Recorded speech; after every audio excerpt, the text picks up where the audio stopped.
Hello again, welcome back everyone. LiquorHound here with you, and thank you for joining me once again for another spirit review video. Today we're shifting gears, we're in the liqueur world because we're going to be taking a look at a spirit that I've always loved.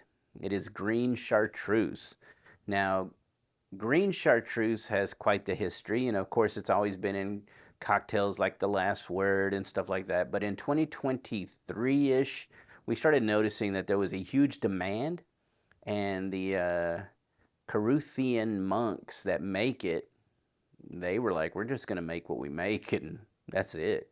Because there's a method that they use for each and every one of their expressions. It's always the same. It pretty much starts with 130 different botanicals that they use. From what and by the way, there's a lot of different dates and when these things were created. Like this, I think, came out like 1840 and different years, 1706 or something for this one. But if you go on their website, go to the website, you'll see every bottle. They give a ton of details on everything as far as when it was created, its history, what it was used for. Like this, let's see, I think this one was actually used for an cholera outbreak in like the 1830s. They were using that as medicine. And so there's all that kind of stuff there. Fantastic website. They got really good information. But again, what you really need to know is that there was 130 botanicals that are used for it. It's basically this one. This is, I think, where it started. And when you find it, it'll come in this little wooden vessel. But it says Vegetal de la Grande Chartreuse. All right. Distilled spirit specialties, distilled with beets and natural flavors. But yeah, that's what this is. But this is a really high proofer. This is a 138 proof 100 ml bottle for a price point of about $30 to $35. So very expensive, all right, considering the small proof. I'm sorry, the small size, but huge proof, okay? Now, over here you have the regular green chartreuse. Now this comes out every year, and now they've started actually putting dates on the back. So if you turn it around, this one says bottled in 2024. But they put the dates on there so you can know which one, because according to some people, they get better. You know, the more you age it in the glass, because even on their website, they talk about this stuff still evolves in glass. Now, the thing to note is that they do different type of maceration techniques for all those botanicals. You know, some things are going to macerate better in straight alcohol, and others might macerate better in water. So they do all these different techniques for all those different botanicals, and that's why it takes so long for them to make it. And again, they're not making any more than they already produce. So they produce what they can, they get it out the door, and hopefully the distributors get it to the right bars so you can get your last word cocktail. But there's been a shortage lately. Now, even during the shortage, okay, I mean, if you get a bottle, hands on a bottle, it's going to last you a little bit because it is sweet. That's the thing to know about it. This thing, you can sip on it neat, but it's really sweet, and it's really meant, to me, in my opinion, to go with almost like an absinthe would, where you add a little cold water to it.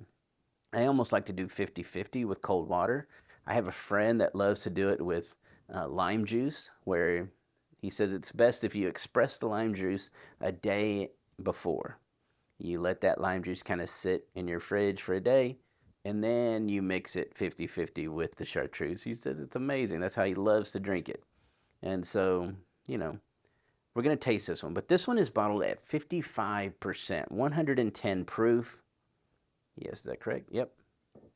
And they all get a little bit of kind of oak aging in that they have these massive, kind of like those big wine barrels you see with those huge spouts at the bottom, that type thing that you envision when you think of big wineries. They have those, and they have those filled with it. And so they'll age it for a little bit in there before bottling this one. Now this one, the VEP, which is the prolonged aged version of the regular chartreuse. This one comes in a nice fancy wooden box, right? Like this, how you'll normally see it. You'll be able to tell if it's green by the little sticker right here because it will be sealed most of the time. The yellow is also available. Price point on these, I've seen them for as low as maybe, if you're lucky, back in the, I mean, a few years back, $230, but usually somewhere between $230 and $300, $275 typically is where you'll find it. But we're going to taste that. This one is 54% ABV, so, you know, a little 108 compared to the 110, but aged longer. And you can actually tell when you look at these in the glass and you swirl them around, or when you're pouring it, that the VEP is a little more viscous than the regular chartreuse. Color-wise, it's a touch darker, and this vegetal one is the darkest of them all, almost looking like an avocado color on the spirit. But enough about that, and I'm going to try to give you the best nosing I can, but I'm going to tell you, they're all kind of the same. It's a very mixed bag of everything, so it's hard to pick out anything. But we're mostly going to go by taste here, okay? Yeah, you get all that, the wormwood, the anise, the clove, the celery seed, and the fennel.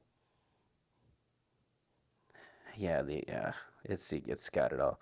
But again, this is the closest thing that I can find to like a good absinthe. So if you like absinthe, man, you gotta love this, because it's just like the kind of very similar.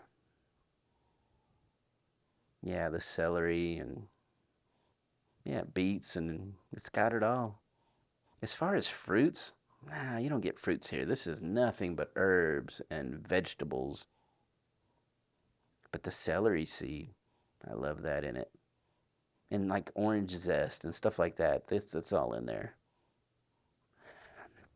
Now, I'm going to go ahead and nose them side by side, just so I can see if there's a difference.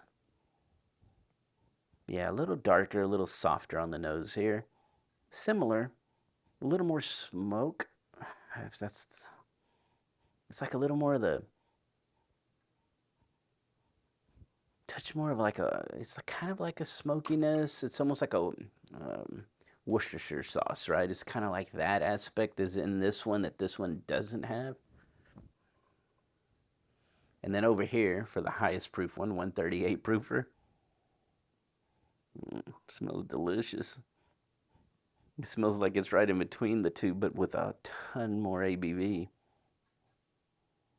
But you can get your nose in that glass. This one actually smells more woody than both of those, to be honest. Like there's a woody tone in there that I really like. But let's go ahead and taste it. I'm going to pre-rinse here. I'm going to try them neat.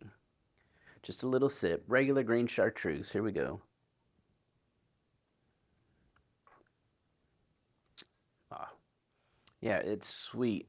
It's herbaceous, but it's also, again, that fennel and the clove, that anise, kind of like licorice rootish tone to everything is there, also with a really nice, I would call this one almost like sandalwood, an aromatic wood to it.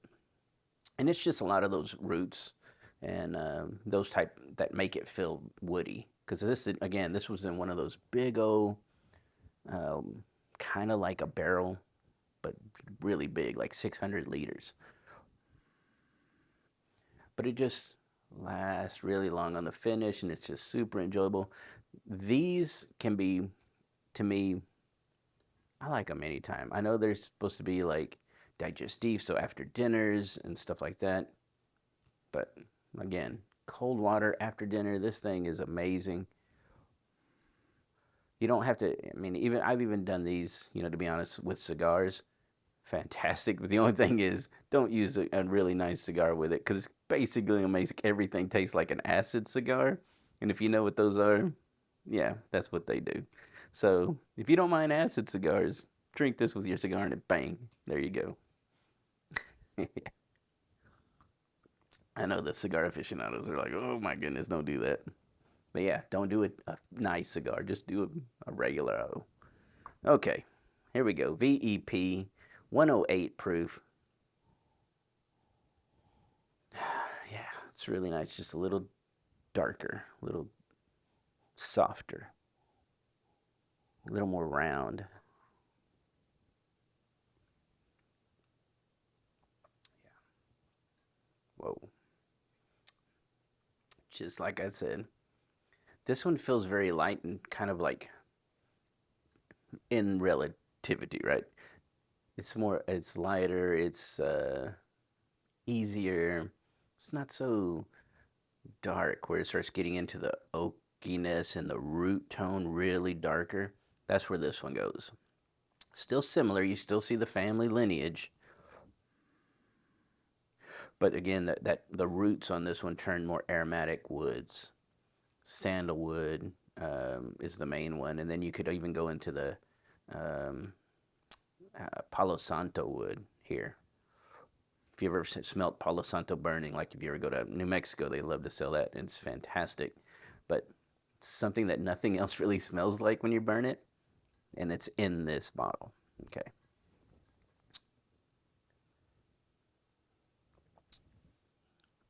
I love that one at 108 proof. Is it worth the money? You know, that this is about 60 to 80. And this one's like 250 to 300.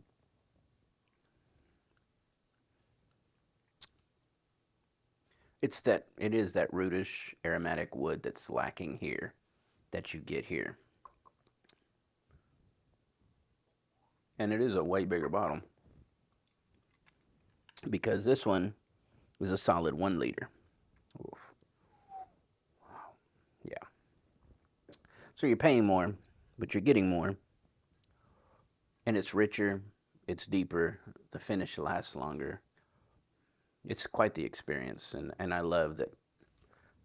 Yeah, I recommend it. If you can afford it and you feel like trying it.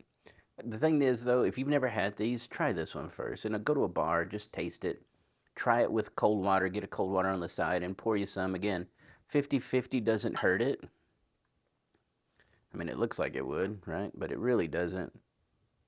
It's all still there. You could even go more. And basically what you're doing is you're cutting the sweetness, but you're still getting all those kind of herbaceous tones and the benefits, I guess, health benefits of that. Okay. The VEP I'd be a little more careful with, right? If you're going to do just some drops of cold water, a little teaspoon. Now this one actually comes with a little shaker top in the wooden vessel. So it's really meant to almost be like a substitute for bitters. Now, on the website, it talks about you can drink it by the teaspoon, but again, they don't recommend you be sipping a glass of this because it's 138 proof. But I'm going to rinse a couple times here because, to be honest, I love this one neat.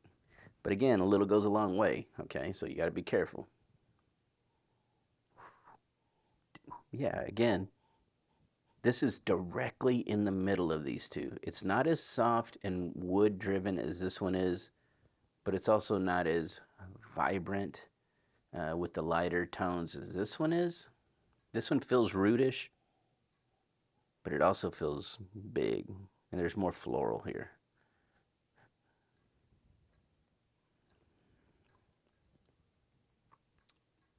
Just coats the mouth, and you feel like you're the room diffuser. You're the aromatic diffuser. You feel like you just fill the whole room up with this beautiful tone. There is a lot of oak in here, more so than even here. But it's a little more singular. It doesn't feel as balanced, right? This definitely feels like bitters that were heavily oak aged. More celery seed here than the others.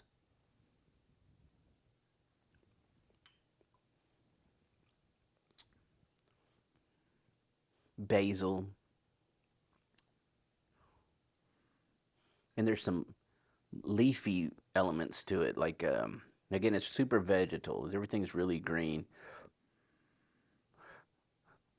Golly, there's just so much going on.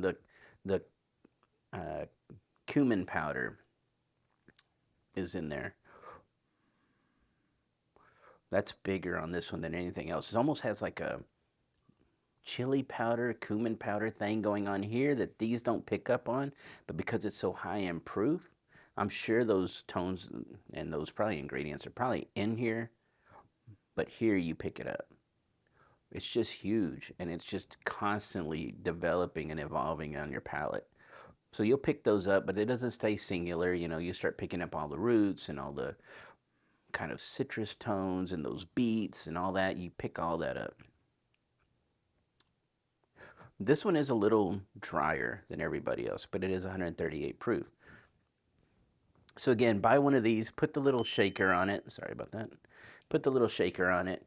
and use it in a cocktail that calls, like, if it calls for chartreuse, you could probably use it like that or use it as bitters. But definitely nothing like that on the market other than it. And that's kind of what these are all about. So if you can, and you see these on the shelf, now you know what you can do with them, how to drink them after dinner, and just kind of enjoy these things if you can. But I hope you enjoyed this video, and if you did, consider joining us over at patreon.com/LiquorHound, where you can help me purchase these bottles, because it is with your help over there and that funding that I'm able to go out and pick up these bottles, because I want to give you unbiased reviews. Straightforward. There's no beholden to being, somebody, Chartreuse sends me this. They didn't do that. So I'm not beholden to anybody. I just tell you what I enjoy. I give you the straight up notes as I'm tasting it. I'm not sitting there the day before thinking about it, overthinking it. This is just how I do it. It's how I've always done it for the last 16 years. So if you can, join us over there, patreon.com/LiquorHound, to help support this channel. Of course, you're going to get these videos ad-free, 2 weeks early. Huge private review library over there of spirits that have never been on YouTube. And of course, you can always message me directly over there, and I try to get back immediately, as my job allows. But thank you as always for being here. I greatly appreciate each and every one of you. Keep leaving all those great comments, and I'll get back to them just as soon as I can. Everyone have a great day, and cheers.